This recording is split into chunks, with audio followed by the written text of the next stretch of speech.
senior officers from the Election Commission, CEO Jammu and Kashmir, Shri Pandurang, and friends from media. Also, the friends from media connected to us through video link from Srinagar.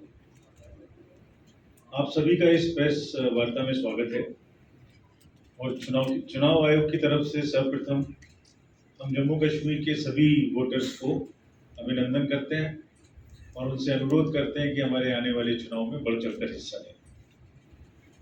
साथियों, जम्मू कश्मीर प्रकृति की एक बेहतरीन कृति है। आज हम यहाँ जम्मू कश्मीर में चुनावी तैयारियों का जायजा लेने के लिए आए। कल हमने श्रीनगर में बैठकें की और आज जम्मू में बैठकें की। इस सब में क्या हुआ इसका मैं एक विवरण आपको दूंगा, और उससे पहले आप सबके माध्यम से मेरी सभी मतदाताओं से गुजारिश है कि वो चुनाव के इस त्यौहार में बढ़-चढ़ के हिस्सा लें, और ख़ास तौर से यूथ से। हमने बहुत सारे यूथ वोटर्स को जोड़ा है अपने वोटर लिस्ट में। मैं बताऊंगा किस प्रकार से। तो नौजवानों के साथ साथ राजनीतिक दलों को भी इस लोकतंत्र के महापर्व में भाईचारे और अमन के माहौल में लोकतांत्रिक त्यौहार के रूप में इसे मनाएं, ऐसा सबसे हमारा अनुरोध है। हम बिल्कुल दृढ़ संकल्प हैं, बिल्कुल कमिटेड हैं। जो चुनाव हम कराएंगे JNK में भी और पूरे देश में भी, जिसकी तैयारी पूरे देश में चल रही है, ये हमारा लास्ट विजिट है। स्टेट्स को हम विजिट कर चुके हैं काफी। बिल्कुल पीसफुल, प्रलोभन मुक्त और अधिक से अधिक भागीदारी के साथ कराएंगे, ऐसा तैयारी हमने की है। और ऐसा हम क्यों कह रहे हैं, इसका भी विश्वास आपको कैसे हो, ये भी आपको बताएंगे। 24 के लिए, असेंबली इलेक्शंस के लिए, पार्लियामेंट्री इलेक्शंस के लिए देश में जहां जहां बूथ हैं, 24 में काफ़ी सारे हैं, उन सब के लिए हम तैयार हैं। पिछले 2 दिनों में सबसे पहले हमने राजनीतिक पार्टियों से बातचीत की। तो श्रीनगर में हमारे पास में जो राजनीतिक पार्टी मिलने आई, उन्होंने क्या कहा ये मैं आपको बताऊंगा। उसके बाद DM SP से, IG से, ADG से हमने डिस्कशन किया और उन्होंने निर्देश दिए।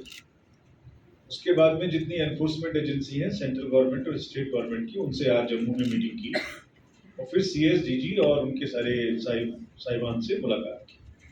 तो सबके साथ क्या हुआ, उन्होंने क्या कहा, ये मैं आपको विस्तृत बताऊंगा। तो हमसे नेशनल पार्टीज में BJP, CPIM और इंडियन नेशनल कांग्रेस मिलने आई, और उसके अलावा स्टेट रिकॉग्नाइज्ड पार्टी में national conference, JK, PDF, PDP party भी मिलने आई। तो इन्होंने हमसे क्या मांग की है, मैं पहले उनकी तरफ से आपको बताता हूँ।